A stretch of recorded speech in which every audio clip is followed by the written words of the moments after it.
Get a visual of something that's very important and something that's not important.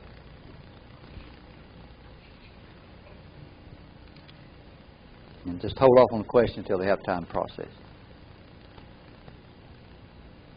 Something that's very important. Take your preferred hand. If you're right-handed, use your right hand. If you're left-handed, take your left hand and point to what's important. And then take your other hand and point to what's not important. And we're going to be doing this after lunch. Very good. So notice. Yeah. Now notice that. And hold that because we're going to be using this later. Okay, Larry, you had a question? Well, I think you answered it. Was it the thing should be concrete or could it be abstract? Because it can be abstract. There are a lot of abstract things that's very important to me. Yeah. Yeah. Yeah. There are a lot of ideals and beliefs that's totally abstract that I hold high value to, like you do too. So yeah. Okay, so you kind of got to notice out what's important and what's not important. I'm curious. Just you look at what's important, what's not important. Get something that's, halfway in between, somewhat important, and see where you see that.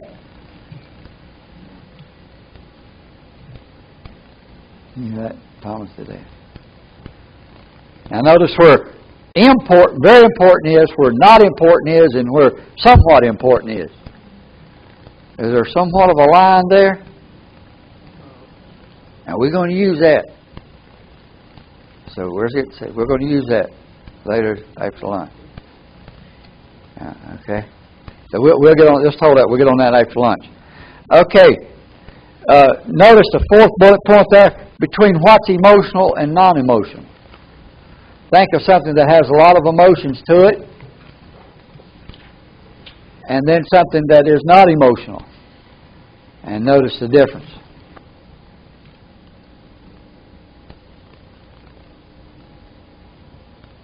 You take one hand and point to emotional, and one hand and point to non-emotional. And as you look at the location, notice any other qualities of submodalities. What about color, brightness, focus, distance? I'm wondering on this one, associated, dissociated. Hey, notice that. This would be very important on associated, dissociated. Are you associated in one and not the other, and which one? Some will be associated in emotional and not associated in non-emotional. Could be reversed with others, but it's rare. Just notice that.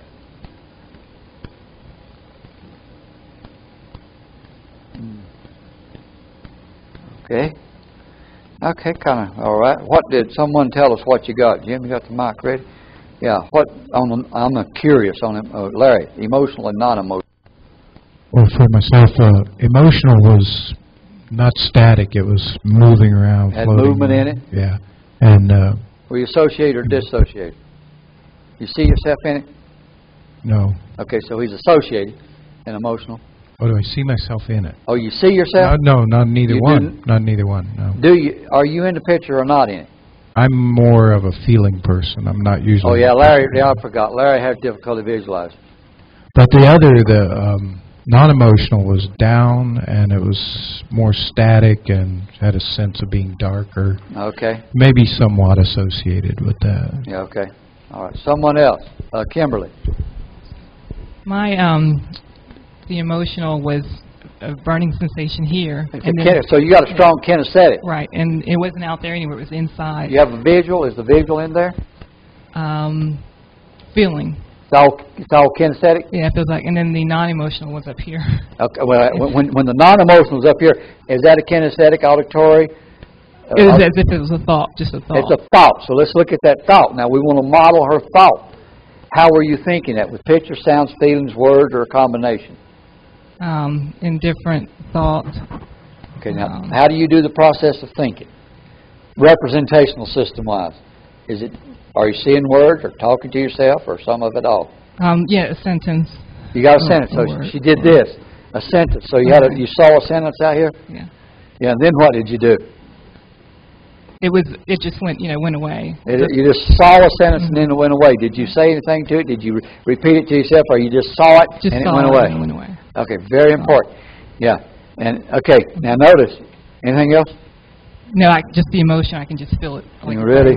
So you got a kinesthetic. Is it burning? You said burning. Is it warm, hot, or warm? Warm. Okay. Now, obviously, that is a very associated experience that she's experienced emotionally because she's feeling it kinesthetically. There's no visual, but she is associated into it in order to feel it kinesthetically. And then notice the non-emotional. Thank you, Kimberly. The non-emotional went into a different rep system. Visual. And she was disassociated because the words were out there. She was not in it. She was meta to the words, and it was movement, and it just went. Okay. We one more, and we're going to go for lunch. Okay, we'll get John then in a little bit. I found mine over here, and it was like really close. Emotional. Emotional. And then the other one was actually way far away. Way far away. Yeah. Yeah, this one, it's emotional. Are you associated? Do you see yourself or not? I don't see me in it at all. So she's associated. Okay, great. The one that's not emotional, do you see yourself or not? Yes. Okay, way far away. There you go. So the emotional was close, associated, non-emotional, far away, fuzzy, out of focus, disassociated. So one more, John, and then we'll break an hour and 15 minutes for lunch. This may not be significant, but when it came to what's important and not important, I couldn't think of anything important enough to think about. Well, was it important for you to come to this training? Absolutely. You're here. So there's you are. Okay. I am otherwise present. Yeah, good. Okay, now we're modeling. We are modeling. I'm asking you questions and you're doing it. So I'm modeling you, but you're learning about yourself. So when you model other people, you ask such questions like I just asked. We are modeling. Now, back to the statement about whether some modalities are important or not. Is it important enough? Would it be important for that fellow, that special fellow in Kimberly's life, to know that for her to get a feeling here was important to her? Yeah. Would it be important for someone in Linda's life who was selling her a product to know that for her to really feel the product, it needs to be right there?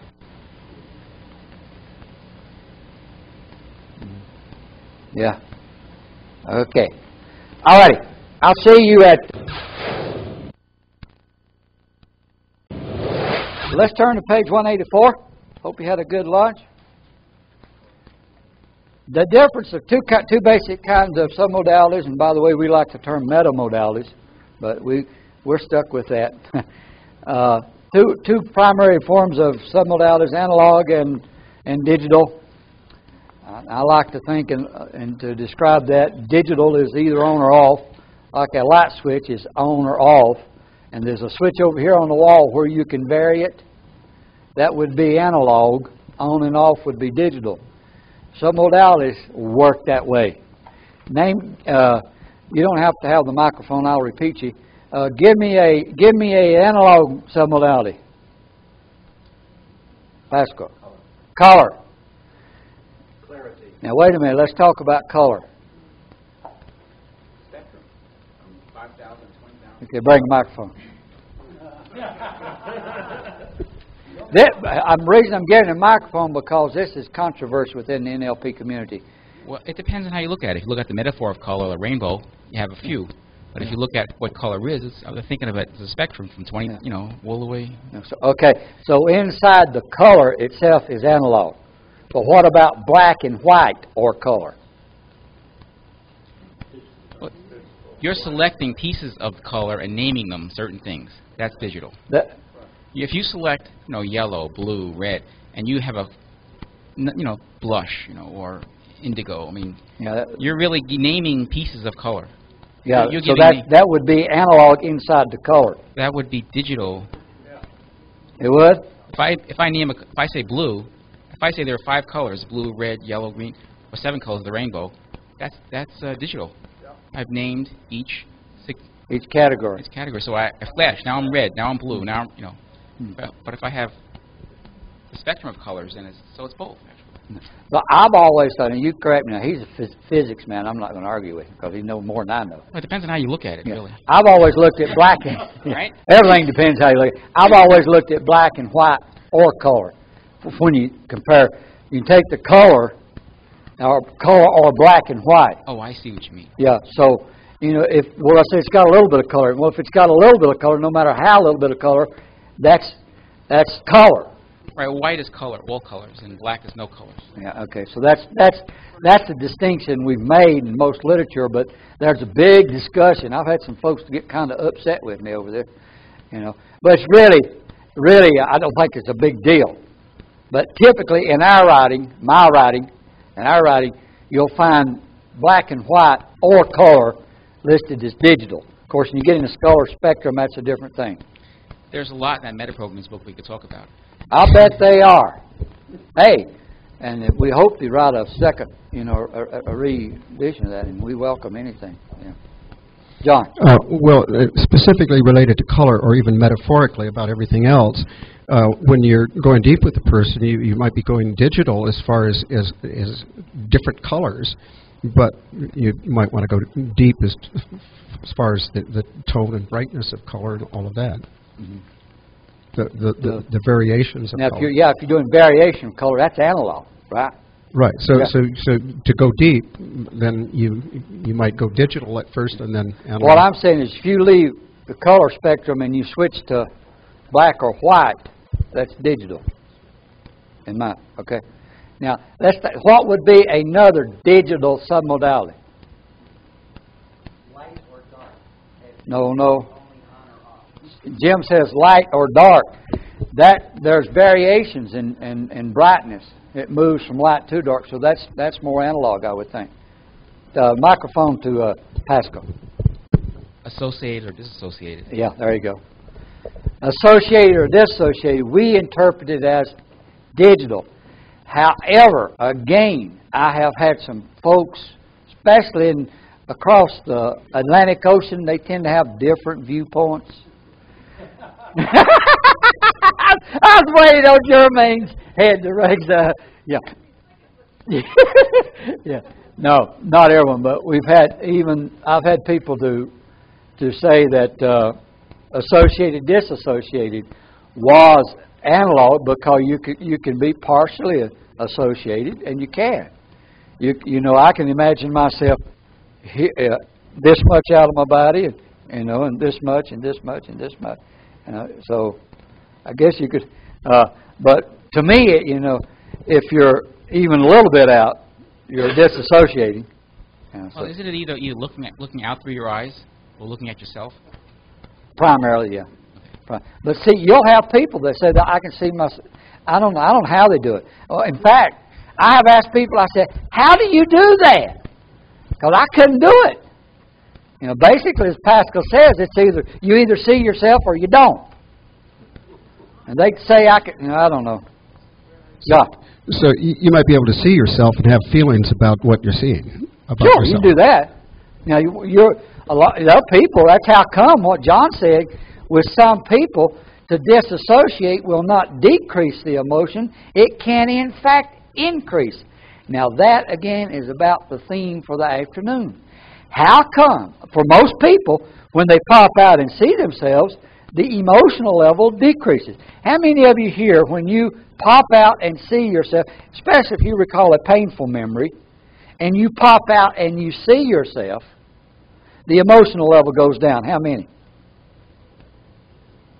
To pop out of a bad experience and to see yourself, the emotional level goes up. How many? And see, there's an exception. And that's how come in modeling people, you don't bring your map to it. Even though the vast majority of people, to disassociate, to pop out, which we believe is digital, is to decrease the emotion. For some people, it's not. How come? When you see yourself in something, what happens? Give her a mic. What do you mean, what happens? You said to make sure you understand what I'm talking about. You said that when you saw yourself in a painful emotion, when you saw it, it was more painful than if you went and you're there. Is that correct? Correct. Okay, that's what I'm talking about. Right. So what is it about seeing yourself that increases the emotional component? Because I can see the entire scene. And by seeing the entire scene, I'm going to complex equivalent. What does that mean? That means nothing is hidden. Nothing is hidden. Now, let's keep going. Now, this is a superb example of meta levels determining submodalities and not submodalities determining meta levels. Okay? So you can see everything, and what does that mean? It means nothing's hidden. Nothing is hidden. And when nothing is hidden, what does that mean? That means I have to experience everything. That means when nothing is hidden, she frames that as the modal operator of necessity. I have to experience everything. Now, by the way, Linda, I just want you to know that for the vast majority of people, to be there in your body is to experience it very intensely. But to pop out and to distance themselves from it decreases the emotion. And it also allows to challenge them out territory. I'm not there now experiencing it, so I don't have to put the meaning to it that I put on it then. You with me? Mm-hmm. But boy, this is a good example, isn't it? This is a great example. And that's, hey, you can read all the books you want to read. You can read all the books, you can listen to all the NLP trainers you want to listen to. But there's absolutely nothing like sitting down before hundreds of people for thousands of hours eliciting this stuff. Right when you think you've got it figured out, somebody's going to warp your frame.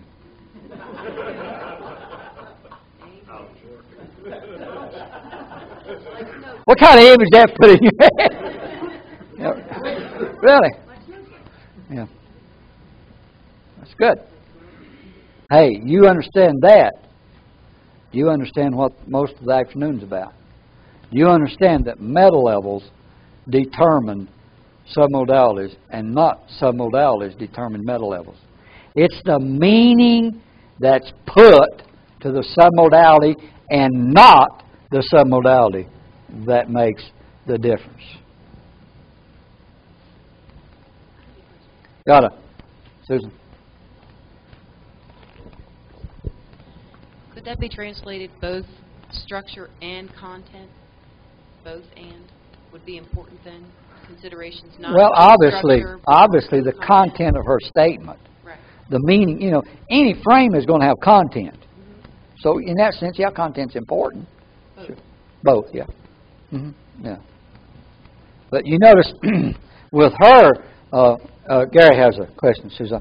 With her, the modal operator, that was a key thing on that frame, boy. Because modal operators define the boundaries of our belief system. So she framed that as I have to experience it more because I can see all of it. Gary.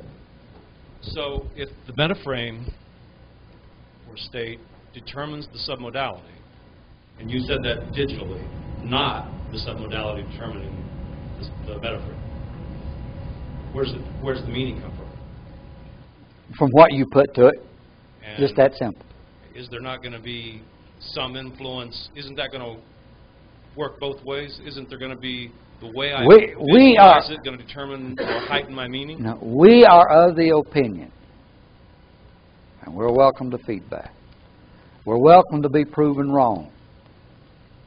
But we're of the opinion, strong opinion, that it's the meaning you choose to put to the submodality that determines the meaning of that submodality, and not the submodality determining the meaning you put to it. Of course, see, these are learned behaviors. These are learned behaviors, You can unlearn it. You can change meaning, obviously. Yeah. But we're of the strong opinion it's this way instead of this way. Yeah, Tim and then Alan. I wouldn't question that. I'm Yeah. wondering, is there not some both ways in it? Like, for instance, beauty. If Yeah. I have meaning to beauty, without submodalities, I wouldn't have a sense of beauty. Okay, now that's right here what we're going to next to answer that question. But we'll deal with that a little bit, and we'll come back to that when we get to what I have up here. Tim. Your opinion I share on it's the meaning, and I get that from doing timeline work with people who stutter, taking them back and re-imprinting the experiences by changing the meaning, giving them new tools back in that moment, and walking them back through the timeline. It's the meaning. And there are many strategies to scramble the pictures or the sounds and so forth. However, I think it's more permanent to go back and change the meaning frames. Do you also agree? It's not going to work. Yeah, exactly. There are those little tricks. Try to scramble them. Try to change the you voice do all and the experience. some modality shifts you want to shift, but if you don't, the meaning is going to determine the state. Right. The frames. You agree with that, Gary? Yeah. Okay. Yeah. It's a frame game. It's a frame game. And by the way, submodalities work symbolically. They are symbols. And I guess that's maybe what Gary, they become symbols that, the meaning, they're symbols of the meaning. Maybe that's the way to put it. Submodalities are a symbol of the meaning. So, yes, in this respect, it works both ways. Obviously, because it's a systemic thing, a pattern working. We got a hand with John and then Omar, but Alan first. A lot of you know that one of the things I also work with are some of the energy therapies like EFT. Now, I integrate them with NLP and neurosemantics. And one of the ways I do that is I cross-reference and cross-check. And I'll give you an example. If I'm working with someone using EFT, which is a tapping therapy, and I was working with this woman with a phobia of spiders. So first, okay, you got a phobia of spiders. Where's that picture? So she showed me where the picture was, bright, big, huge spider. And we went through the tapping sequences. Well, at the end, there's this itsy-bitsy, teeny little spider. As the meaning in her mind changed, the submodalities changed. And I've checked that again and again and again. Oh, yeah. No, then I brought in another aspect of a moving spider, which was another big picture. But when that meaning was gone, that spider was gone too. Okay. I believe John next. Actually, that was going to be my question anyway. Partially answered it, but it seems to me still that in changing the submodalities... I had her change the meaning, and as the meaning changed, the submodality changed. Okay, let's pause here, John. When we do, if a person says, "You make me sad," that's a cause effect. You make me sad. And we turn that into a mind line and apply the self mind line and say, well, that's a sad way to think. And let's presuppose that worked and switch their self out of sad. Or someone would say, you make me mad. Or here's one I like, you pissed me off. I say, well, if I were you, I'd piss on that. That's an apply to self mind line. If it works, do submodality shifts? Absolutely. In order for any reframe to work, they will shift submodality. In fact, early on in my therapy, I used to elicit submodalities of the problem, do the work, then have them go back and try to re-access the experience, and then show them contrast how they're representing submodality of the problem, and now how the problem is. Don't do that anymore. Too much time, because usually they just get the shift and state and they're okay. But it makes for those who got a lot of questions and really want a lot of proof. It's a pretty neat thing to do. Say, well, here's how you represented the problem, and here's how it is now. What do you see? Documenting your research. John. I was just curious to know if both are not true. that you change something like the basic phobia cure. If you change all the submodalities, and then part of that submodality change is that the spider goes away, then the meaning changes, or you can change the meaning in the submodality. Yeah, but here's the whole point, and this is our theme for today. If you change the submodalities of the spider, the meaning changes. We say absolutely if you change it into the submodalities of something else that you've given different meaning to that operates as a higher meta level structure to that problem. So when you shift, let me example up here. Let me give this up here. Well, let me let's see, maybe it's a little bit farther ahead. I'll get to it later. Let's say here the spider is in submodalities of that ain't gonna work, is it? Did you have a semantic reaction to that? Yeah. Okay. If these submodalities, this is the image of the spider that you're afraid of, and then you switch submodalities into an image, say, of courage. Something you're courageous and not fearful about. You switch submodalities from here to here. Then something's going to, if everything's okay, all the meta level structure is okay, and you're ready to do that, and you switch it from these submodalities from the submodalities of fear to the submodalities of courage, if you do that, then we say yes.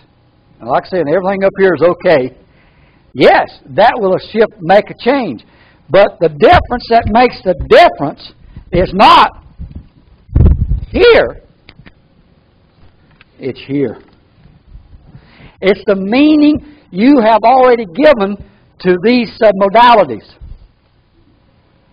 You see, I've got a pattern a little bit later on that we did in Meta NLP where we give to the fifth position, and I've got that written up here to show you. And that's how it works. The shift works because you have already, in your unconscious mind, defined the meaning of those particular submodalities. And it's the meta level structure that allows the reframing of this, not the submodalities.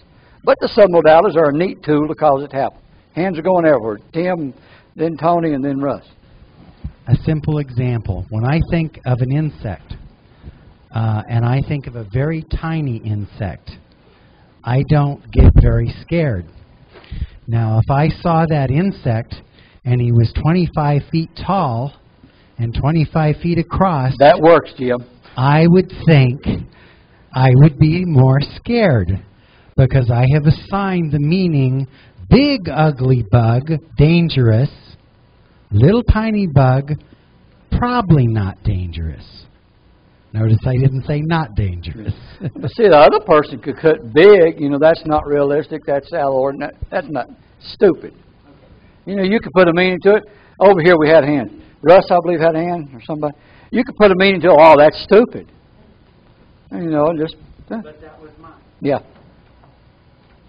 I agree. Yeah, I guess I'm on. Okay.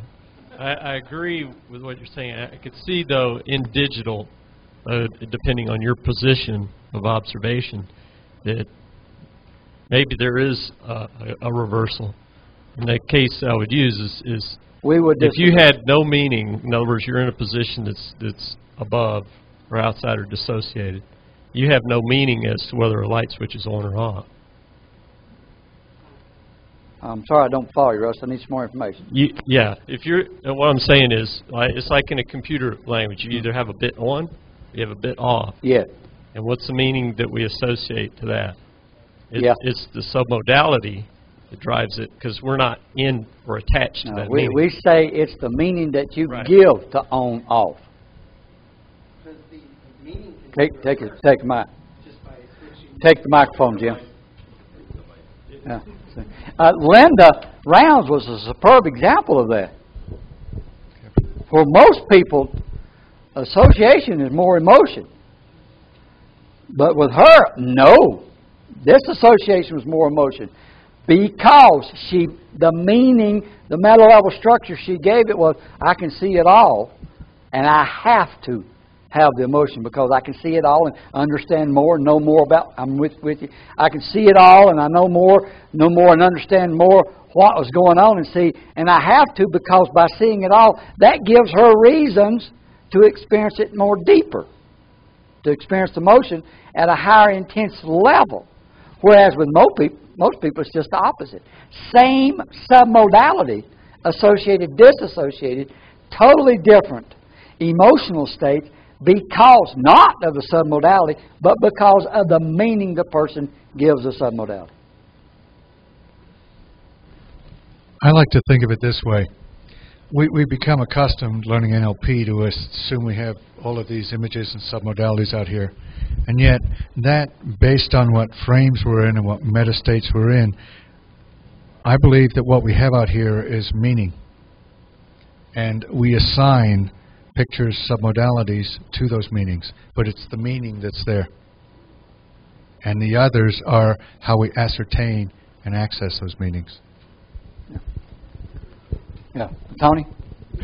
Well, all I want to do is agree, and that kind of answers my question about the phobia cure, because the meaning was the fear in the first place. Yeah. So then you start to work with the submodalities and change them, and that helps to change meaning. Yeah. See, I'm not saying, understand, Tony had a question. Understand, please, I'm not saying that shifting submodalities doesn't change meaning. Yes. And it will work if you're changing it into the submodalities that you have already given meaning to that will serve as a resource to the problem. But yes, the actual, it's like Linda, well, what most of us, when we disassociate, we're doing a submodality shift, that decreases emotion for most of us. But for Linda, it increases based on the meaning. But both of us did the submodality, we disassociated. The disassociation itself, yes, shifts state. And it shifts meaning. It shifts it from the meaning from the submodalities we were in to the meaning of the submodalities we're going to, based on the meaning we've already given it. But we're not saying submodality shifts do not work. Yes, they work. If we're shifting to a higher level state. And that's the key. That's what we believe. Just a question, and I'm going to throw this out just for some feedback. I've been playing with some submodality shifts, and you're talking about in a context of belief change for submodalities, the meaning would have to change before the submodality would shift. Well, now, wait a minute. The meaning would have to change? For the submodality to shift. To work, to stay. Right. Yeah, okay. Now, in a different context of pain management, just playing around with a headache, taking it from, because it's in a kinesthetic modality, shifting it to a visual and changing the submodalities will eliminate pain. In some cases, yes. Of pain. Right. Okay. Right. Now notice you do two things. Mm-hmm. You're shifting to a different representational system, right, which is not submodality shift. And then playing with the submodality. But then when you shift from kinesthetic to the visual, right, which is a representational shift, right, and when you go from one rep system to another rep system, that's altered state, that's trance. Oh. Yes, okay, ma'am. Is that why it works? That's a neat way to put anybody in trance, is to shift them to another rep system that they're not processing in. Ooh. That will always induce some kind of trance based on how a person processes. So that would be... But then when you go visual and then you start, okay, you got a headache. Just imagine there's a balloon out here. So you've gone from kinesthetic to visual. Exactly. That's not submodality, that's representational system shift. But then when you say, what color is your headache? It's red. Well, imagine the balloon out here, it's red. Now you're going into submodality. Right. What is the opposite of red? It's white. Very good. Then make that balloon turn from red to white, but only as fast as you can decrease that headache. That's submodalities. But the change a person experiences will be determined not by the submodality, but by the meaning they give red to white. That's what we're saying. Did I go through that? Right. Okay. Thank you. Yes. And a lot, especially tension type headaches and stuff, that can do some great work. David. Okay, Omar. I was just going to say that I was as I understand it, listening to you, is that submodalities are like tools for eliciting states first, and then for a refresh meaning. You know, like submodalities are. Let me give you an example. Sometimes I see the image of my little girl. And it's right there, and you know it's right there. And then if I put it bright, you know, if I put it more color, make it brighter, and get it closer. Yes. I remember meanings that I have forgotten. Oh, so okay, hey, that's one thing. The other is. Let me stay there just a second, then I'll come to you next. Okay. So if your little girl is here. Okay, here. I'll wash my hands. I'm kidding. Okay, if your little girl is here, and then you make it more colorful and bring it closer, that will trigger other memories. Other memories and other meanings. And and when you make it bigger and closer and more colorful, what does that mean? Oh, look at that. Boy, that works, don't it? What does that mean to you? It means, I remember that even more how precious is. Okay, so to bring the picture closer, to put more color in it, and to make it a little bigger, means he intensifies his emotion of his little girl. And it's not the meaning. We say the meaning is not in the actual bringing closer and bigger and more color. It's the meaning you had already given to closer, bigger, and more color. That makes a difference. Yeah, that's what I'm trying to say. That maybe we have mistaken the tool with what made the change. Maybe submodality is just a tool, and we have given too much importance and have forgotten that the meaning is what made the difference. Yeah, the fact of it is, Omar, in our opinion, and so far we've never been proven wrong, but we're open. In our opinion, we were taught wrong. But hey, that's okay. Knowledge grows. We make mistakes and we learn and we grow. I mean, that's no problem. I have no problem with it. One last thing. Okay. One way to give arguments to what I am saying and what is that sometimes we don't have words. Sometimes we don't have words. We are beyond words. And then you can bring a color that represents symbolically something. You're using a submodality. Yeah. But that's like a metaphor, like a symbol. So first bullet. Excellent. Submodalities is like words are all symbols. It's all a metaphor. David, I believe David had one here, Suzanne. They're all symbols. Words are symbols. Submodalities are symbols. It's all metaphor. Is it true that to make any reframe that we have to change the meaning on an unconscious level? Okay, to make a reframe, we have to change the meaning at an unconscious level. Yeah, any reframe. Well, it's according. If you've got a problem state that you cannot consciously control, obviously to change the meaning to get it to stick, it has to be done at the unconscious level. But I'm operating consciously right now, and I look back there now, and I can say that speaker back there didn't have any meaning to me a while ago, but looking at it now, that speaker is serving a very good purpose. That's totally conscious. But to change unconscious behavior, yes. And when we get to Mind Lines, 2 days of reframing, we will be teaching you how to get into the unconscious before you do the reframe. Because if we do not access the unconscious and the structure of the problem state, the reframe will not work, and you'll be talking from now on. So submodalities are on a conscious level. Submodalities are, most of us operate unconsciously with submodalities, very unconsciously. But in order to bring them to conscious awareness, we have to do what? We got to go meta to them. That's coming up in a little bit. Yeah. Does that answer your question? Yeah. Okay, thank you. Yeah. All right. Good questions. Good questions. And this, I'm learning. I'm learning that this information that we're sharing needs sharing. Yeah, it's because most of you are trained just like I was. Really, I went and got all this great belief change stuff and all these great patterns. I said, wow, boy, I'm going to go back and I'm going to fix all these people. Boy, was I in for a surprise. Suzanne.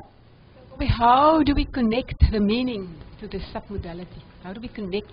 You've already done that unconsciously. But you can change it. You've learned it. What I'm asking is how. How did you learn it? Now, how do I connect the specific meaning to the specific submodality? Well, the best, for yourself? No, just in principle. Ask a person, just like I did with Linda. So she saw herself. I wanted to know how she did it.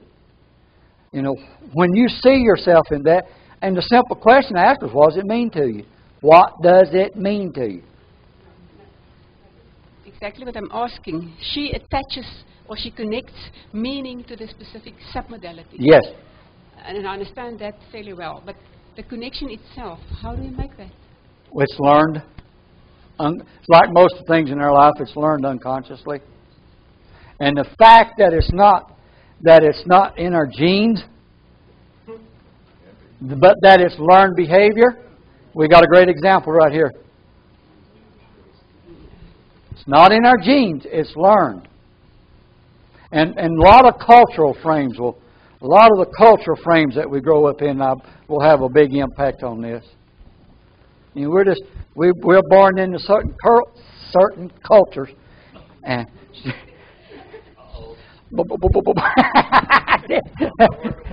okay, yeah. I stammer a lot. Yeah, I do it a lot. By the way, working on my speech, I try to slow down sometimes. Yeah, big deal. Make a joke out of it. Yeah, make a joke out of it. Are we all together? Okay. Larry. I'm trying to get together. In regards to meaning, I've heard it said that a person who is kinesthetic, the meaning of that is that they're emotional. I'm curious, what does it mean to be a visual person? Okay, Larry asked if they're kinesthetic. They're usually emotional, and they are. People who are more kinesthetic, they usually tend to be associated, and they usually tend to be more emotional. A visual person, it's a coordinate. In meta programs, we'll get into it more, and we looked at it in the meta NLP. A visual person, especially if they're through time, are more disassociative, and they tend to have fewer emotions. These are meta programs. And by the way, now, understand, like Suzanne says, and this is for later in the week, we'll get into it some today, but these submodalities that are also meta programs, they can be changed, and you can relearn them. You can. Tim. Do you believe, just to tease out what he said, to define that there are internal Ks and there are external Ks, your internal Ks are going to be real emotional. Yeah. But your external Ks oftentimes are... You're talking about sports. Tactile. Sports. Yeah. But just to say that people who are Ks are emotional, are more emotional than, say, Vs or As, they tend to be, as I said. But my question is this. External Ks are your athletes who are proficient at the gross motor movements and so forth, and they can be very high K. I'm not sure if I understand. But not, well... You talking about tactile when they're out there banging heads with somebody or on the football field? Skating, gymnastics, and artists. But that's coming from internal. Right, I'm saying that they can be high. They can be a high K, but they can be somebody who wouldn't wear their... Oh, sure. Right. And they'll do that in another rep system. They wouldn't wear their feelings on their sleeves. Yeah, they'll. Okay, we need a microphone. They're external Ks. And we need a microphone. Yeah. And by the way, what Tim's brought up comes up in about every training I do. Yeah. This very thing comes up in practically every training I do. Same question, same way. Yeah. Yeah, I detected a context of feeling as being, the warm, fuzzy feelings. But that external K may be aggressive, assertive. Now, wait a minute, that's internal. When if I understand, Tim, external K, you're talking about feelings may be two kinds. Like impact. Two kinds. We got tactile, and we've got proprioceptive, internal. Right. Okay. The emotions, and Larry, we covered that in the earlier training that you meant. Remember, emotions is about evaluations at a meta level structure. How we evaluate our map with the world. Russ. Just one more, just to help me, and forgive me if I've used up too much time here. But that's my responsibility. Okay. Thank you. Just to reinforce for myself, you can make a submodality shift or help somebody make a submodality shift that actually accesses the meaning. Oh yeah, when you make when you make the shift, just like when Linda goes disassociative to a painful memory, that triggers a meaning, just like an anchor. Yes, absolutely. Are we clear on that? The meaning determines it, but the submodality shift will access that meaning, will trigger it. Yes. I think I got it. What you just said is that what we're talking about are meanings. We're not changing or creating new meanings, but the meanings are already there. Yes. And we're moving from one meaning to another. Yes. Okay. And we can do that with submodalities. Most definitely. And again, more later today, but when we shift to a higher level meaning, then submodality shifts will work, but they won't otherwise. And we'll get to that more later. Yeah. Yeah. And this we've had a lot of problems, with this and getting people to understand it. But once people understand it, I mean, it's there. It's just, it's there. It's been there all along, and been very well accepted. Microphone, Tony. Put your hand up higher, please. Just curious in a question here. The difference between what he was talking about as far as physical, I wonder if that might be a way of describing or an example of a primary kinesthetic as opposed to an emotion being an example of a meta kinesthetic? Yes, I think so. Yeah, I think so, yes. Mm-hmm. Yeah. And by the way, when they, like an athlete out there banging heads and, they can have an injury and not feel it. That's done in the meta level. And at the primary level, they're hurting like hell. And it's just like someone on the battlefield. They get severe injury, and they keep shooting. They don't even feel it. That's done at a meta level. They're mentally, they're not there. They're somewhere else. Done at a meta level. Okay. This is not in your book, but it's just a basic NLP thing. You've seen it. So simply what we're saying is, in the internal representation, in the movie of our mind, and a cinema of our mind that we have, we got the VAK image.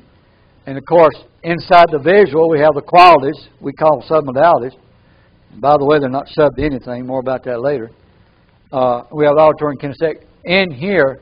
So it's not what we're just simply saying. It's not this that determines the meaning. It's these. It's the meaning, how we language. So we move from the sensorial system. This is what Korzybski would call the first level of abstraction. At that level, there's no meaning in the sense that we have defined it linguistically. However, these are symbolic. They are important. They function as symbols according to the meaning with words we have given them. And as Russ, I want to get that clarified, of course you go from one submodality to another, it will trigger whatever meaning you've already given it.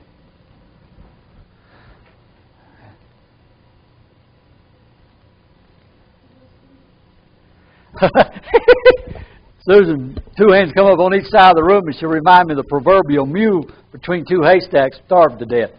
So in other words... Couldn't make up the mind which way to go, Susan. So in other words, you can go on a fishing expedition, if you Yeah. will, and keep fishing until you reach a more beneficial meta program, and then bring it to bear Yeah. where you need it. Yeah. Mm-hmm. See, that's how come, so we do reframing, which is this level. Well, you know, we say we've got a meaning to a submodality of fear. And then we go get a meaning of courage, and we apply courage to fear. If it works, submodality is going to shift big time. Tim? Is the slide in the book? No. The etc. in the here there could be an image. Yeah, okay. The etc. could be an image. Literally, I mean there are more words and language. However, excuse me, obviously, we primarily say it's done with words. But you could go in, all words will be connected. I mean, you could go into the sensorial, there'll be image there probably. But this, I firmly believe that it's primarily linguistics, the meaning we give it. Because it's not the image that determines the meaning, but the meaning we give it. The understanding the structure of the language and the structure of reframing, the structure of metaprogramming, etc., is so important because that's where the meaning is. We're a meaning-making machine, and language is very important about that. But yes, you could go in most of that, and there'll be an image there. Maybe, maybe not. I think, though, the real thing we want to focus on is the words at those levels. As we go up, we want to focus on the words, linguistic structure. The purpose of the meta model, you know, I see the purpose of the meta model is to get us in here. And when we associate a person in the state, this here is important. Where in your body do you feel that? The best way to associate a person into a primary state is say, where in your body do you feel that? And they're going to have to go be there. And you're at this level. But as we move into meta-level structures and more of the linguistic structures, we're primarily dealing with words. Yeah, Larry. I would just like to say that I think a lot in emotions. Emotion being the symbol that's meta to words a lot of times. Okay, catch me, Larry, off the side. We've already covered that. Yeah. And so that will take us a little off track. So, but I'll be glad to talk about it. Yeah, emotions are a product. They're not a metaphor. They are a product of the metaphor of words and submodalities and how we evaluate our life in the world. But catch me on the end. Catch me outside, yeah. Okay. Anything else related to this? Let's see. How are we on time? Okay. Yeah. What time we come back? 1:45? Yeah. Yeah, so it's getting close to break time. I'll tell you what. We'll go ahead and take a break time, and what we want to do is these two exercises, and both of them are tied together. And it's all on page 187. This is a new, and those of you, the coaches and stuff who you've had master track somewhere else or something, this is brand new stuff. And so I'll need the coaches to pay real careful attention. Okay? Yeah. All right. Yeah. An emotion is a relationship between map and experience of the territory. That's why an emotion is always secondary. And this really distinguishes us in neurosemantics and NLP from the emotive therapies. Because in the emotive therapies, it says be true to that emotion.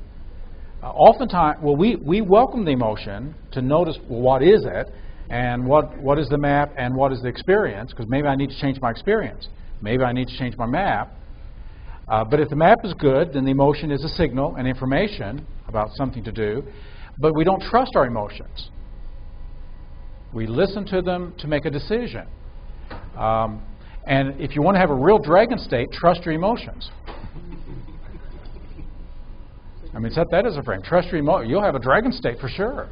Because all of us will have a negative emotion. And if you hate that, then you've just metastated yourself with hate or shame or guilt or fear of your emotions or discontent or just any of that will create a dragon. And of course, once you get a dragon started, and you hate your emotions, you don't like your emotions, then you can start shaming yourself for that, and then you get into that real spiral.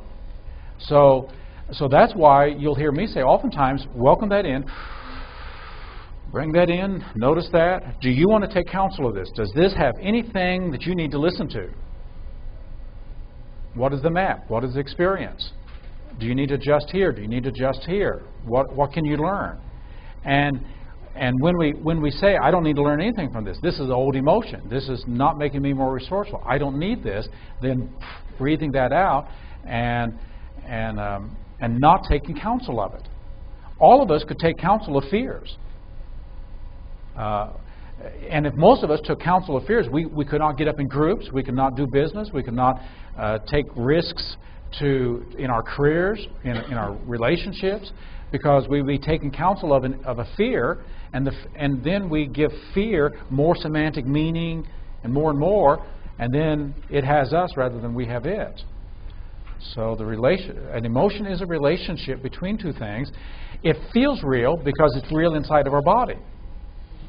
It is we have metabolized our thoughts. When you metabolize your thoughts, it becomes an emotion, and somatic, not semantic, but somatic. The soma now is registering the semantic meanings that we've registered. So have you ever felt like you like to wring someone's neck? And your whole body, it feels real? And your motor programs are going? Well, do you need to take counsel of that? Breathe that homicidal feeling in. And then ask, do I need this? Will this make life more of a party? Will this enhance me? Will this keep me out of jail? The ecology question. Do you ever feel suicidal? Do you feel like giving up? Do you ever feel despair? Well, breathe that in.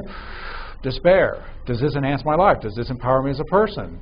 Does this make life a party? And if not, then breathe it out. It's just an emotion. It's just a feeling. It's like anything else. It has no more meaning than what we give it. So that's the neurosemantics of emotions. So what is the relationship between dissociation and metastate? So when you're doing, there's a certain dissociation taking place, or is there? Yeah, I don't like using that word. In my writings, I'm getting away from it entirely. We step out of one emotion into another emotion. We are dissociating and associating at the same time. Every time you dissociate from joy and into fear, you're dissociating and associating. And when you dissociate from one, you're associating into another. We're never emotionless. We can't be. As long as you got a body, we have emotions. Raise your hand. Jose, you. Yes, you mentioned that, like with the Bandler example, just by using submodalities, by changing them, you don't change a belief or an emotion. You can, but usually not. You can, but typically it won't work. We'll be covering more of that. Most of the time it doesn't work. Go ahead. Most of the time it doesn't work. When Bob and I published the meta yes and meta no belief change pattern and criticized the old submodality belief change pattern of NLP, I think we had 500 or 600 NLP trainers who wrote to us and said we've been thinking this for years. When I presented it in London, Charles Faulkner got up and said, this is an NLP heresy that I've been thinking for years. And he said, I'm glad you were the one who first said it, because they'll attack you instead of me. Now let's pause here a moment. Jose Luis just brought up a very important point. He has been taught erroneous material, and it can cause you to get stuck in something that you keep trying to get to work, and it don't work. So that's exactly what Jose, what Richard Banner, I'm deeply indebted to his genius, and I admire him, and I recognize that we affirm it. We footnote him, we put him in the bibliography, coming and going. But He's not infallible, nor are we. Some of our material is wrong and will be proven wrong. Some of it can and be it'll great. be in the next edition. But just like I stood up here this morning and I said, we have the difference that makes the differences in the submodalities in timelining. That's wrong, but it's already out there. You know, but that's the danger of publishing. If you can't live with that, then don't publish. Now the reason, I don't know if you've covered submodalities a little bit. Yes, we've covered quite a bit. The reason is that submodalities work semantically. Most of the time, when you make a picture bigger and brighter, when you make it brighter, you have more. So imagine a romantic evening with a loved one, candlelight dinner. Make it brighter, and make it brighter, make it brighter. Do your sense of romanticism get bigger? Because darkness stands for, semantically, symbolically represents romanticism and being with a loved one. But brightness usually means more, but not always. So it's working semantically, what stands for. Which is why, if you think about Hitler being a good man, Hitler really contributing to the world, and you make it in all the submodalities of reality. Close, three-dimensional, in color, warm, give him a nice tone of voice. Now do you believe it? Is there anything you can do with your submodalities that'll turn that thought into a belief and you'll believe it? It's not, because at a higher level of mind you're saying no way. You're saying I don't believe it. So it's driven semantically, and that's why disconfirmation will blow out a thought and won't let it be a belief. And confirmation takes a thought and turns it into a belief. It's not it's not encoding. The encoding is just the movie. But you can make the movie and still not believe it. I love the movie Santa the Claus with Tim Allen and him going up and down the thing. And so I can represent all of that. I still don't believe it, but I really love that. And I can get in there and feel it. But at a higher level, I framed it as just a movie. Just a way of representing it. Movie magic. And so it's not driven by submodalities. But if you find the right submodality that stands for the right thing, then it can shift and do that. So we think about maybe confidence and make a picture of myself being confident and see it in color, see it three-dimensional, make it bigger, make it fuller. But at the same time, all the higher frames is, yes, I believe that. Yes, I want that. Yes, I think that's possible. And so the submodalities give our brain something to play with, and then we step in there and we feel it, and it can turn it into a belief. But that's because the frames also support it. Did you notice Michael said when we do this, it will shift the meaning, shift to the new meaning? We've had quite a bit of discussion to try to clarify meaning in submodalities. So it took us a little bit to get clarified that, yes, submodality shifts sometimes work, but they work because they shift to higher level meaning. So it's not that either or, it's both and. So submodalities are important. You can shift them, and whatever they trigger, what anchor they fire to the higher level meaning, that's what state you'll go into. So in that context, yes, submodality is very important.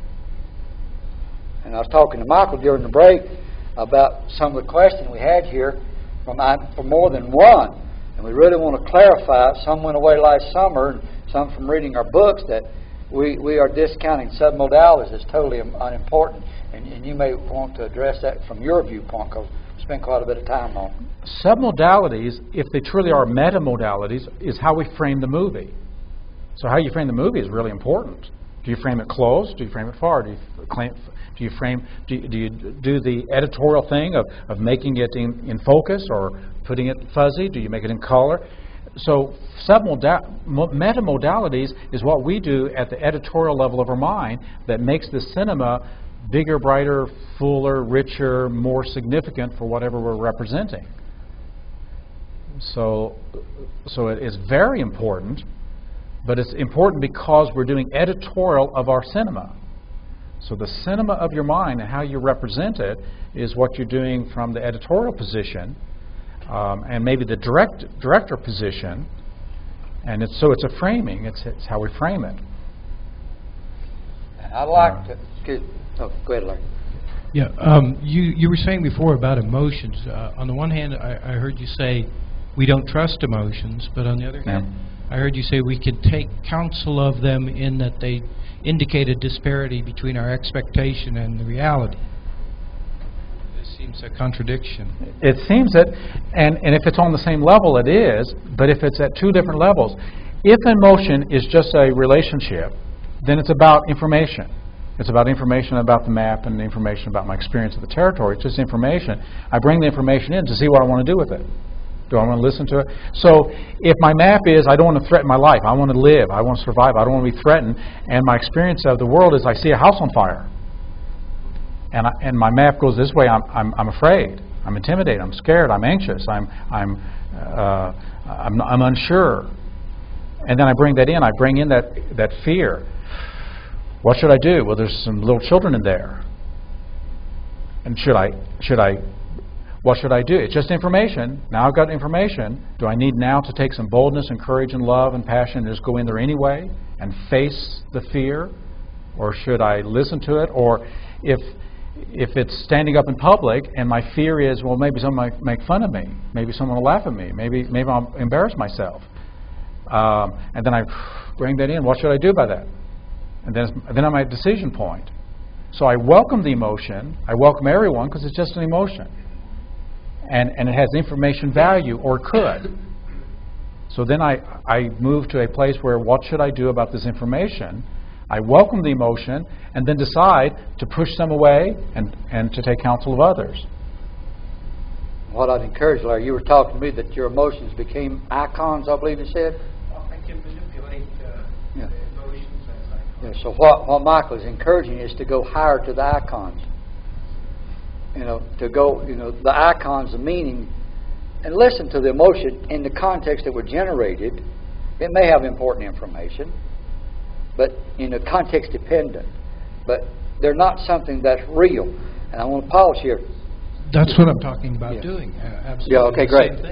Let's just stand back here and look at this little graphic. And as master practitioners, from here up is all abstractions, right? You can't use a test instrument to find a picture or a feeling. There's no scientific test instrument that will go into your brain and find a picture. There's no scientific test instrument that will go in your brain and find a word. Therefore, it's all an illusion.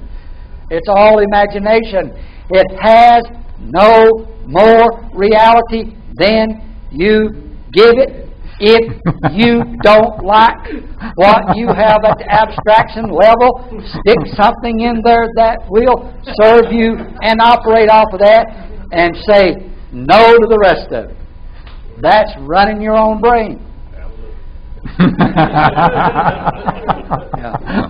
Because we really, and I'll be hammering this. I'll see the light. So simple, yet so very profound. If you really believe these are all abstractions, and they only have the meaning you give them, they only have the value, the importance you give them. If you really believe that, what does that presuppose about you as a master practitioner running your own brain and going into the states that serve you? That you can do it. It's all abstraction. So going back to the neurosemantics of emotion, if an emotion is just a signal, then they can't be right or wrong, good or bad. There's no morality to any emotion. It's what we do with the emotion that morality or ethics come up. Usefulness or productiveness. So we welcome them all and see what we want to do with them because they're semantically oriented. It's like the gauges of a car. So when the oil light comes on, or check the engine light comes on, or the speedometer or tachometer comes on, it gives us information. If it's giving us information we don't like, we can beat it and try to make it go away, tape it all up so we don't see it. But that's misusing the signal. So we use it, we welcome it, and we take action appropriately. I'm driving an old 81 Toyota, and my brake light is always on. And I could have it fixed, but it's 81 Toyota. And so I'm driving on, and the brake light's always on. I look at that information, I ignore it, because I know it's stuck. at his tires, too. So it's, yeah, there's lots of things, you know. So emotions are also like the brakes and the accelerator. Negative emotions is the brake, stop, look, listen, make adjustment, get some information, and the accelerator is the energy to go. That is also why the negatives are much stronger and get our attention: fear, anger, frustration, sadness, upset, and when that. But you wouldn't want to drive your car with the brake on, because then it would wear. Because then. And then all the energy that the car has to do, the accelerator energy, trying to overcome the brake. So we take the brake off and we use the brake. And we wouldn't want to drive over these mountains without brakes. So I need my negative emotions. I want to celebrate my negative emotions, my fear, my anger, my sadness. That helps to tenderize me or alert me to dangers. So I want those emotions, but I don't want to live in them. I want to live in the positive ones and have available at any moment the negatives. And so that, as a metaphor, it seems to me that's kind of the relationship we have with our emotions. I need to get back to Thank you, Mike. Appreciate that. I called him on the spot. I mentioned meta-NLP to the new people here. It's the single best definition of the structure of emotion I've ever heard. You know, from my earlier days in psychology and stuff, you can read books and books on emotions. But this right here, I love things simple, and I can understand that. You know, and I can make it I can make it work for me, and I can assist others in making it work for them. How much trouble and how much difficulty have you caused yourself by taking too much counsel of your emotions, and especially taking that counsel and generalizing, letting it pervade all areas of your life? So, the value of understanding how they are constructed, that they are constructed of the stuff of all states, by the cinema of our mind, the VAK, the submodalities, and the meta-level meanings, especially the evaluations we give out there. That's how they are constructed. But they are a constructed reality like all of our perceptual realities.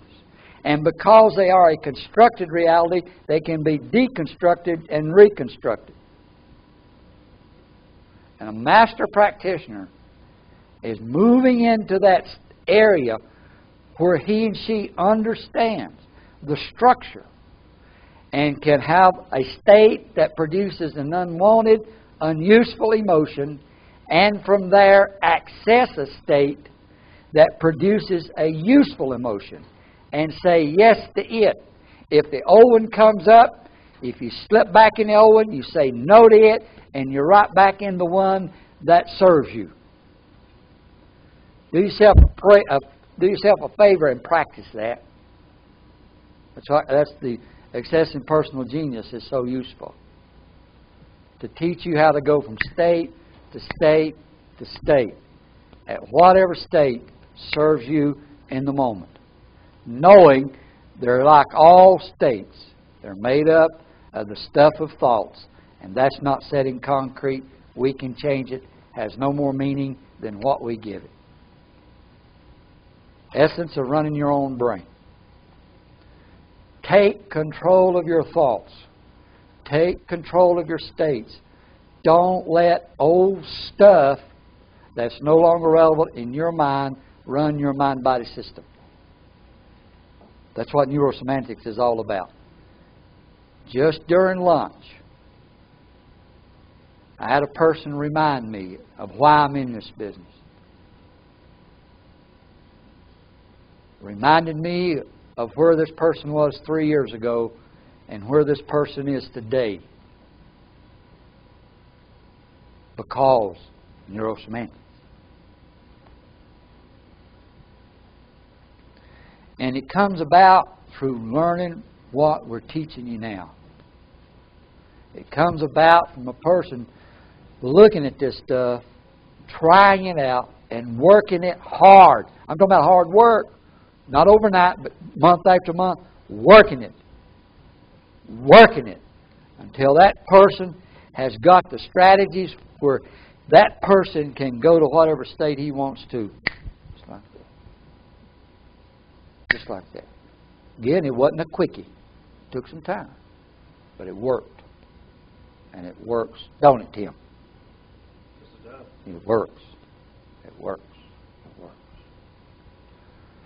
In the sermon.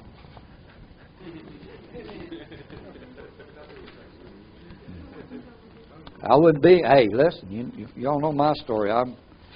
If the technology does not enrich my life and assist me in enriching other people's lives, I don't have anything to do. I don't have time for it. And I'm not. It could be for other people. That's fine. You know. There's people who love to live in the world of ideals and just stay there. That's their choice. No problem. But I have to be able to take the technology and make it work for Bob. And then once I get it to work for Bob, I can hopefully teach others how to make it work for them. And this stuff works if you work it. This stuff works if you work it. Do we understand the structure of emotions? Do we understand that it's the meta levels that determine the submodalities and not vice versa? But I'll paraphrase that and say the submodalities trigger the meta level meanings. Okay, that seemed to be hanging up. Okay, all right. Let's go on. All right, on page 187 and 187. Just get that page. This is another one of Michael's hunk of geniuses on this pattern. I've never seen anything like it in NLP. But it is a submodality pattern. It is a submodality pattern. What we're going to do is I want to get somebody to demo with, and then we'll break up into groups. It's got two component parts. We'll do number one and debrief, and then we'll do number two and debrief. When you do number two, you'll connect it to number one. But in essence, what we will do is I'll have you to think, as you see there on page 187, number one, think of a small and simple skill that you're competent at but you were not born with. Some skill that you're now competent at doing, but you didn't always have it, you know. Yeah. So that will be the highly skilled. So we get a representation of that, highly skilled. A representation of something that you've learned how to do and you're very skilled at it. Then, it's not really spelled out here, but then we want you to get something that you're not skilled at. And get a representation of that. And that will create kind of a line. You know, it may go up this way, it may vary this way. And what we want to do is also, as you're doing, you'll notice the representations here and here. So if we put, like you'll have an hour here. And then you'll have an hour here. And you'll notice these representations. In number 3, you'll do a contrastive analysis. That's where you compare the submodalities up here with the submodalities down here. You're going to be modeling, as you work with the other person, you're going to be modeling their submodalities for a task that they're skilled at and a task that they are unskilled at. That's in number 3. And he says, what are the qualities?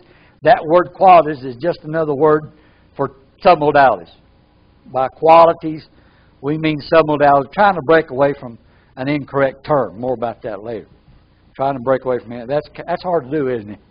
You know, when a term gets in a discipline, it tends to stay there. You know. Okay. Now then, what we'll ask you'll do, you'll get the unskilled and the skilled, and then you'll kind of draw a line. It's like getting your past and your future on your timeline, similar to that, and how you draw a line. So we're going to do the same thing. And then, as you explore and all the submodal qualities, as you move from unskilled. So in number 4, what you will be doing, you will be noticing the changes, how the qualities of submodalities change from here to here. And you'll be working with what kind of analog or digital submodality? There'll be a lot of analog in there probably. We'll see. There may not be. But don't be. There could very well be some digital in there. But I have an idea you'll find a lot of analog submodality. And then you want to what he says there in number 5. Refine your competency path. take on and represent some form or configuration that allows you to meaningfully encode the ongoing progress. You may want, now see, you are at a meta position. See, you're seeing this. Obviously, the only way to elicit submodality is to go meta to the cinema. You got to go meta to the IR. That's the only way you can elicit them. So you're meta to this. You're in a meta position. So we'll get skilled, number one, and we'll get unskilled, and then we'll do a contrastive analysis between the two, and then we want you to draw a line, and then do a notice how the submodalities begin to shift as you go up various, from unskilled to more skilled to more skilled to more skilled to more skilled as you go up the line. And then from this meta position, you'll be just doing some work on that. Then after you do that, what we're going to do, I'll go ahead and tell you, we're going to get unimportant to important. You've already got that a while ago. Unimportant to important, do basically the same thing, and then we're going to put them side by side and see what happens. Yeah. First time I ever saw this, I'd never seen anything like it. I had to go up to Dr. Hall and say, "You did good." You did good. You did good. I never thought of anything like it. Okay. All right. You kind of got a picture in your mind. It's relatively simple, but now we got them all. Who would like to come up here and I'll do it just like it's spelled out. Okay. Okay, Kim, if you'll think of something you're very, very skilled at. Tying a knot. Tying a knot? Okay. Yeah, my shoes. That's very simple. Do it eyes closed. Eyes do it now. You've learned that in good. That's why I wear these. Yeah. Okay. More about that. Okay. Get a visual representation of tying your knot. Okay. And you tell us where that's at. You're very skilled at tying a knot. Get a visual representation that represents not just tying a knot, but your skill at tying a knot. This has got to be a representation of his skill at tying a knot. It's right about here. Okay, right about there. Okay, is it about an arm's length? Or a little further or what? Right about arm's length. About arm's length. Kind of down to the left. Mm-hmm. Okay, is it color black and white? It's black and white. Oh, so it's down the left and it's black and white. Mm-hmm. Is it bright? What about brightness? It's kind of fuzzy, vague. That's surprising, isn't it? To have a skill fuzzy and vague, that's kind of surprising. Well, when you asked me about color, I made it bright all of a sudden. I mean, I made a white shoelace. You made a white shoelace? But initially, wasn't that. It wasn't that? No. Oh, I don't know, but when you made it brighter, what did that mean? Well, it had to do with the meaning of how skilled I am. That's what we want. That's exactly what we want. We want that image to represent your skill at tying a knot. And I'm good at it, let me tell you. You're really good at it. Yeah. Now let's go back. As you think of how good we're refining. Mm-hmm. Refining. This is what you have to do. We're refining. So as you look at it now, still there on the left. Mm-hmm. Okay. It's black and white? It's a black and white image. It's a black and white image. It's down the left. It's bright. Yeah, the laces now are very prominent. Very prominent. Yeah. Mm-hmm. How big is it? The whole image? Yeah. Is it like a frame, like a picture, or is it kind of panoramic, or what? I think I already know from the way you put your hand, but I want you to tell me. Well, I'm only seeing the part of the boot or the part of the shoe with the fabric around the laces. Sort of kind of frame, isn't it? Just that part. Not really panoramic. Just that part of the shoe. So we got it down the left here at arm's length. It's black and white. It's bright, and it's kind of framed about the size of a shoe. Yeah, about hand size, because it's just the portion where the laces are. Now, earlier he did this, which is about the size of a hand. Earlier he did this, so that let me know probably what size that picture was. Of course, I didn't know until I asked. Your body, a person's body will tell you pretty well what's going on, insofar as the body is able to. Okay, so we got a black and white picture, right there at arm's length, down to the left, kind of framed the size of a shoe. Does any other visual stand out? We'll just do visuals on this.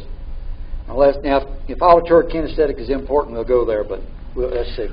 Well, I can see that the actual the material of the laces is porous and spongy, like laces. Sounds like for you've got a sneaker. very clear picture. Yes. So he's been able now to focus in on really small detail. Mm-hmm. So it's a very clear, distinct black and white picture. Mm-hmm. Okay, very good. Now, porous and stuff, that's not a submodality. Being porous is not a submodality. Texture is in kinesthetic. Yeah. So in order for him to go porous, that's detail. So he's been able to go in very specific. So he has to have a clear, and that's a submodality. Mm-hmm. A clear image. Okay. Anything else, Tim?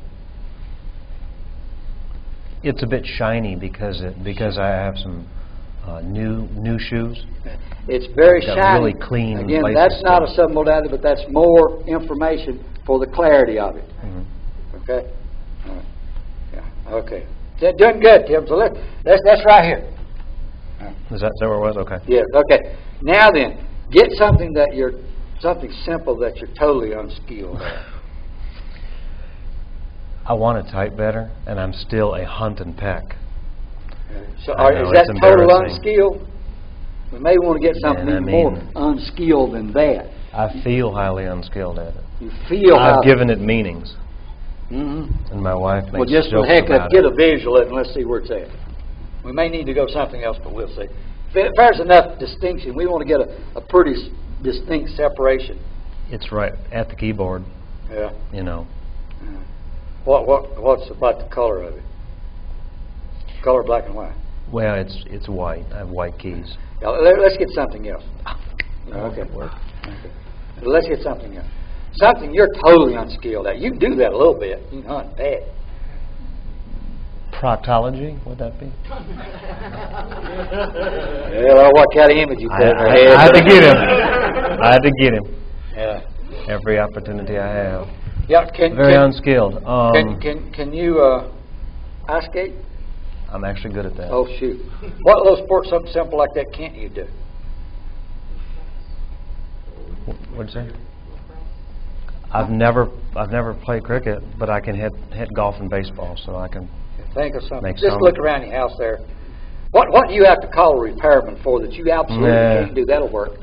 Electrical. Okay, electrical. Okay, electrical. Yeah. So if something happens electrical in your home, first thing you do is call a repairman? Yep. Okay, that ought to work. Okay. Okay. Okay. So get a representation of your lack of skill with things electrical.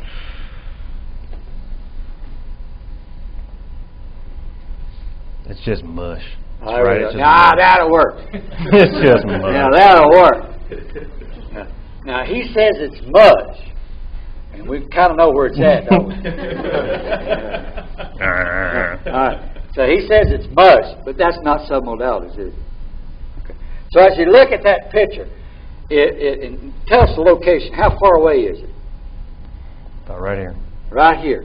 We already know that location is different, don't we? It's right there, and you said it was mush. How do you know it's mush? What do you see in that picture? Not content, but structure, and you know enough to know that. It's mush. Okay. It is almost as though something got squished up against a wall. So you got an image of something mashed. I see like a tangle of wires, but it's. I mean, Okay, I really so have the to content dig. is a tangle of wires. A whole tangle. It's all mushy though. It's all mushy. As it started out as that and it got damaged. Yeah. Boom. You got boom. Okay. Is it color black and white? I can make out some red and white wires So we got only some color because there. it's common for them to be that color. Yeah. There's some color there. And that's okay. That may have significance. So it's in different locations, a little bit further away, and it's got a little bit of color in it. Is there any movement? No. Excuse me, I didn't ask that, but I assume it was tied in the shoes. Did it have movement in it? No, I didn't see my hands going. Okay, I I failed to ask that. I should have asked that. Okay, so come back up here. Now, so the content I'm sure the content is just as important. You know, see it must, but we're not interested in content. We're interested in submodalities. So we've got, it's here in different locations. It's got a little bit of color in it. Okay? Now, what size is it?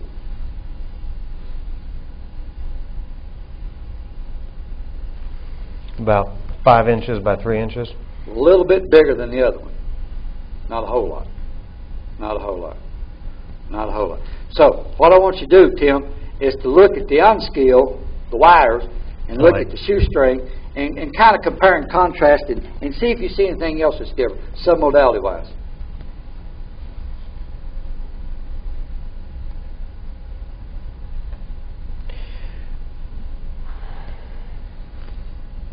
Well, with the shoelaces, it's textured. It's, you know, like I can see the laces crossing, you know, very from clear, being tied. a lot of clarity. Okay. This thing is just. Would the word be fuzzy? Oh yeah, that's fuzzy. Okay, that's the submodality difference. This one down here has a lot of clarity, and what he's talking about, mush, is fuzzy. Yeah. So that's the submodality of lack of focus, fuzzy. And it's not highly detailed. That's getting into the submodality level. Okay, anything else? So let's leave it. Okay. So what I want you to do, Tim, now we've already done the contrastive analysis. Now number 4. Okay. Now notice how as you move from unskilled to skill, just kind of notices that kind of forms a line. Okay. Yeah. And notice how it shifts from not clear, from a different location, and not clear. I believe that's the major things, location, and also probably not being clear, not being detailed. Am I moving from unskilled to skill? Yeah. I should move that image. No, don't move it. Don't move it. Don't move it. Don't move. We're not talking about moving images. Okay. We're just wanting to get the transition. Okay. As you look, maybe we can. It's not in here, but maybe you could come up with something you know fairly well, but not really skilled at. See if that'll help.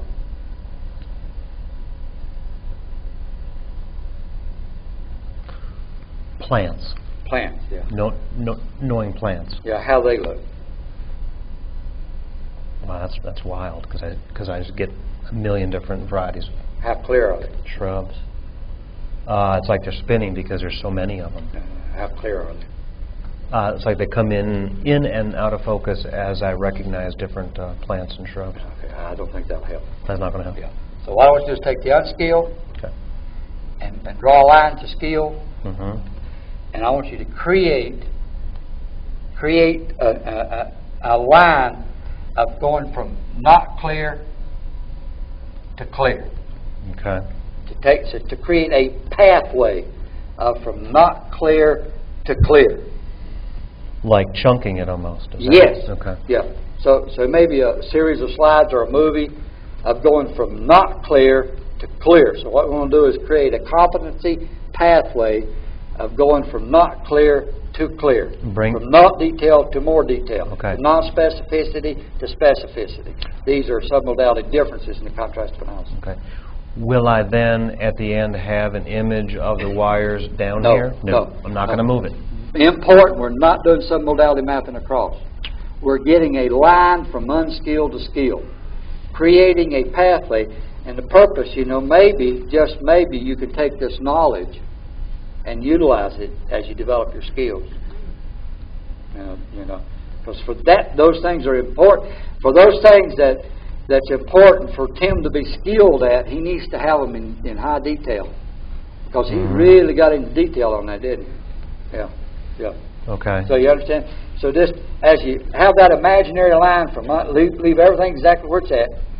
As you have that imaginary line from unskilled to skilled, kind of create a pathway of competency of images or slides, or you said chunks, however you chunk that, of going from lack of clarity, lack of detail, to more clarity and more detail. Okay, got it. So this is number 5. Now then, as you look at that, Tim, are there any refinements that you need?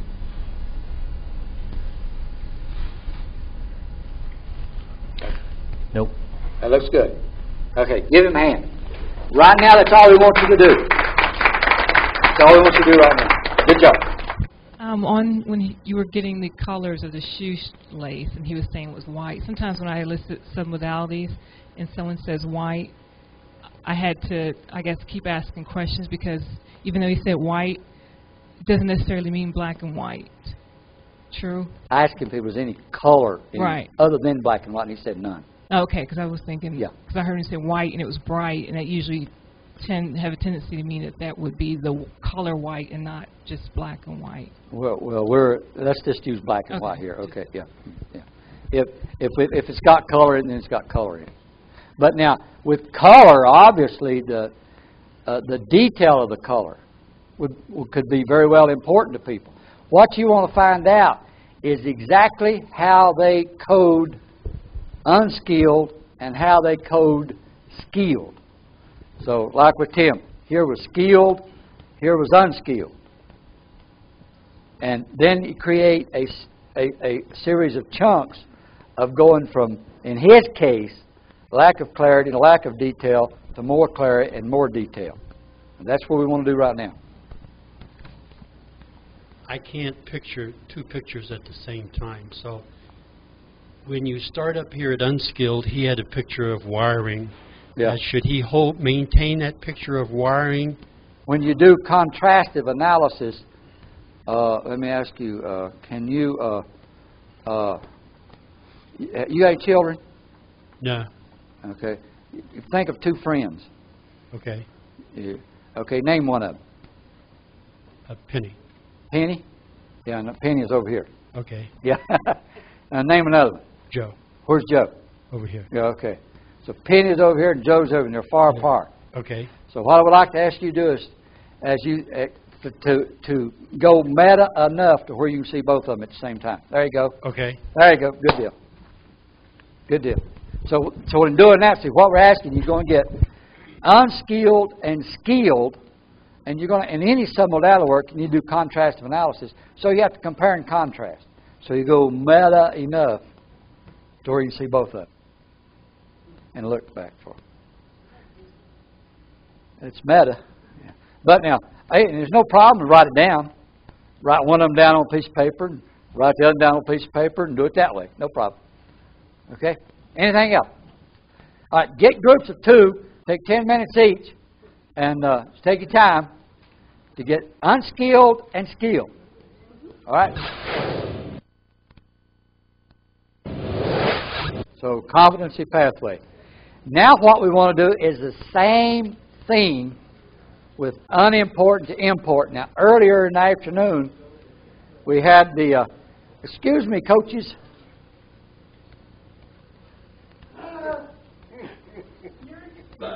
Thank you, Vicki. Thank you, Vicki. So, what we want to do now, in fact, I think Pastor was the one that raised his hand. What we want to do now is the same thing with unimportant to important. Unimportant to important. And Tim, since I first did it with you, how about, would you come back up here and let me demo with you? Okay, now you'll see the steps. It's the exact same. What we're going to do up to step number 4 is the same thing. We get unimportant and important, and notice how you have a line of submodality shifts going from what's unimportant to important. Remember, leave unimportant where it's at, just like you left unskilled where it's at. Create a series of images of going from unimportant to important as it comes into more clarity. Okay, Tim. Now, you remember what we did earlier in our training about what was unimportant? But it's okay. Think of something. Let's get first important. What's important to you? Like daughter, wife, family?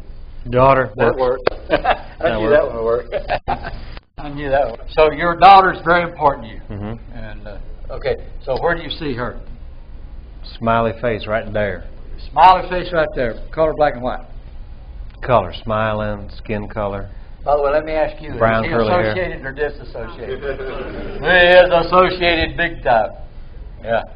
She's associated, color, big smile. She's right there. Mm-hmm. Yeah. How big a picture is it? big. It's like her whole face is right there. Her whole face is right there. Okay. Now then, we'll come back to that in a minute. Now get something that's unimportant to you. And you want to get out of their visual, okay? By the way, get out of their visuals. See unimportant? With his face. Just Just kidding. Okay. She provoked it. Yeah. Okay. A piece of chewing gum on the crack of the sidewalk. A piece of chewing gum on the crack of the sidewalk. That'll work, won't it? Down way out there. It's way out there and it's way down, and is it color black and white?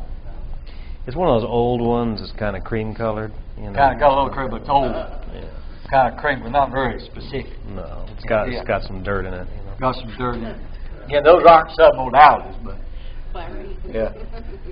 So is it? So you said kind of cream color, kind of like dirt. The entire picture is about yay big. Very small, far away, and it's how clear the picture is. Now I take it's not very distinct. No. Yeah. Okay. I think that'll work. Now, as you look at that picture of the chewing gum and your daughter, do you see any other submodalities that may? In one or other of the pictures? Yeah. Compare and contrast any other visual submodality. Oh. No. Okay. I'm going to go with this, and I'm going to do sound, add a little piece. Any sounds to your daughter? Oh, yeah. Laughing. Laughing. That's content, so we want submodalities. Now, what about the tonality? Giddy, happy. Giddy, happy. So that is it the tonality very clear, very specific? Yeah. Clear and specific? Mm-hmm. Okay. Is it the sound loud or kind of soft or somewhere in the middle?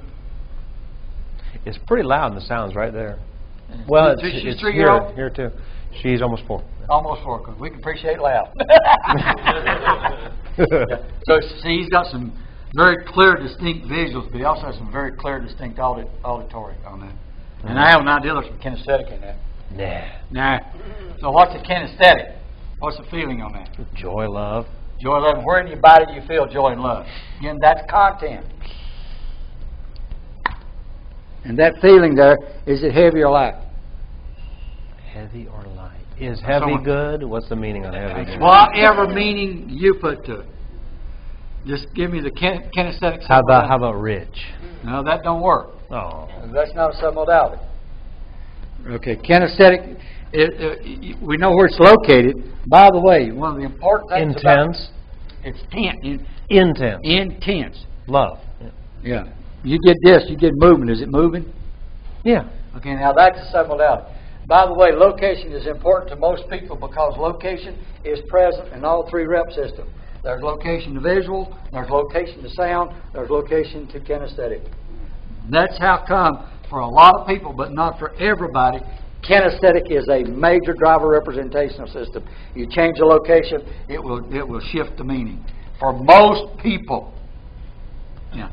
So we got a pulsating, moving feeling here, and I would say it's quite distinct, isn't it? Mm-hmm. Yeah. Is there any feeling associated with that water chewing gum down there on the ground? No. Okay, good.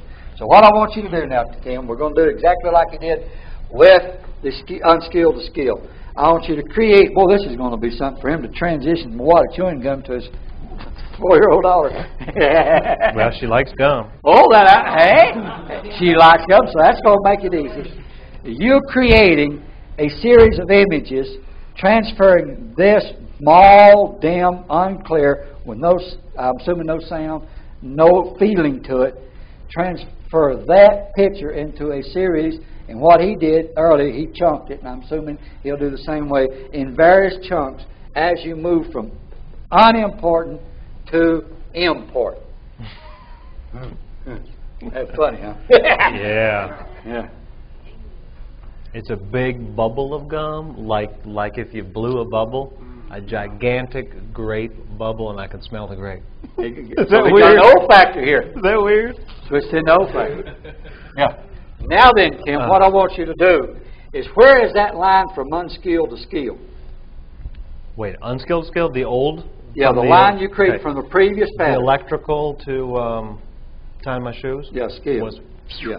And what I want you to do is leave that line there, and I want you to pick up this line from unimportant to important, and just turn around and look at that visual I drew on the board. and I want you to take unimportant to important and line it up with unimportant right above unskilled and important right above skilled. Let me see if I understand. Okay, I know where skilled and unskilled are. Yeah. Okay. And you want me to bring this the line unimportant, important, rotate right it so that the chewing gum is here and my daughter's down there? Yes. The unimportant, the chewing gum on the floor is up here. Okay. And your daughter's down there, right above, just above your unskilled skill. Daughter's just above. The, Yeah. Okay. Oh, okay. The new line's just above. Yeah. Mm-hmm. Parallel to it. Parallel. Yeah. Okay. Okay. Now then, what I want you to do is to take that. What's happening? Hey, come on, tell me what's happening. I'm dying to know the mission here. Yeah, What- okay. Where What I we're want going you to to go. I want you to take some task. This is not in your manual. I want you to take some task, like learning how to type. That's kind of important in the computer age. Yeah. Especially a man who's going to turn upside down the speech pathology profession. He's going to need to write articles and books. Fair enough. So take in the content from unskilled to skilled, put in there learning how to type. You're now kind of put typing on that unskilled to skilled line at the appropriate place of your knowledge now and your skill now. And then move it on down the skill level. Okay. Mm-hmm. And apply the important line to it. Because it is very important for you to learn how to type in order to turn the speech pathology profession upside down. Is that leverage? That's leverage. And what's happening as you're doing that? Wow. That's what I want. That's what I want. Yeah, excuse me. That's wild. Yeah, Okay. That's what happened in Sydney when Michael did it. Do you all want to hear? Yeah, go ahead. Okay. That'll help them do the process. Yeah, go ahead. I slid a keyboard down by tying my shoes. Okay. Uh-huh. It became very clear and vivid. Yeah, that's great. That's what. And then Cale's face is above that, and all the qualities and meanings of both are all coming together, and it's like a pulling attraction to getting better at typing. There you go. That's what we want. A pulling Wow. attraction to get better at typing. That's why. That's exactly what we want. Good work. Yeah. Okay. Microphone, Suzanne. Susan's back there taking notes like crazy. Okay. Yeah, Bob said free therapy's up front. Yeah. So Come on then. I believe Tony has a question.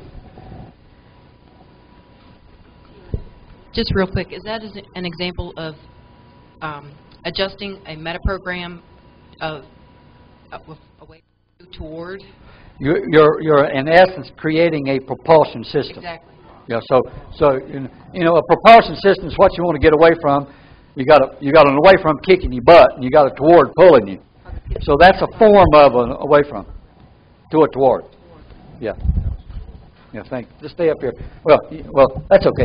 Give this guy a hand. By the way, before we get to Ed. The same for both of them already. I didn't have to move any lines. Because skill and unskill, unimportant, important, is right there lined up. Fantastic. Right. Fantastic. In other words, 90% of what I do is stuff that I'm good at. Yeah. There are a few And I would things, assume it's also important to you. and it's important. Yeah. So in the next exercise, since you've already got them lined up, then you would want to choose something that a task that you're not skilled at that you want to be skilled at, Right. and put the content of that into that in series. Yeah. See what you do here is you'll break up in groups and do unimportant, important. And Tim was way off. I mean, they were far apart, these two lines. But he took and he moved it. Of course, his went down this way, and he laid it unimportant right parallel with it. And then he noticed that configuration, and then he put in the content of the skill that he needs to learn of typing here, and create a series of images, but also metastating it with important. So and that's how come I drew these green arrows to illustrate that you're metastating the desired skill with important. But we're doing it all with the symbols, with the symbolism of submodality. So that's what this last step is not in your manual. Add it. Add a fifth step to put the content of an unskilled, something that you need to be skilled in. Just add that. And make it practical, okay? All right. Take one more question. We'll run out of time, then we'll do the exercise. Just a moment, Thomas. Okay. The coaches, this pattern, a lot of it's new to them, so they're learning this too, so that's how it comes. So please excuse them. They're learning the pattern too, it's new to them. Just want to quickly clarify, do you take importance and put it onto unskilled? You take, is it let me ask you, Thomas, where is your unskilled to skilled line at? My skilled is this way and unskilled is here. So you got unskilled to skilled. Yes. Now where is unimportant to important at? Where do you think it'll be? Unimportant down here. And important is yeah. So you'll take this and just put it up and set it right on top. Yeah, but but where does unimportant go? Does it go? Unimportant will go above unskilled. Unimportant goes above unskilled. Unskilled, important above skilled. Okay. So they will meta state, and then you put a new task in there, and then we'll bring that down on. I just noticed with the thing he took importance and put it onto unskilled. No, he did the other way. Unskilled was up here. It's strange. He had skill was down here. Okay. Yeah. That's where it's unusual for skill to be down lower than unskilled, but in his case it was. Time shoe. Yeah, it's unusual, but that's Okay, what I want you to do is get in groups and take 10 minutes each, and then we'll debrief after.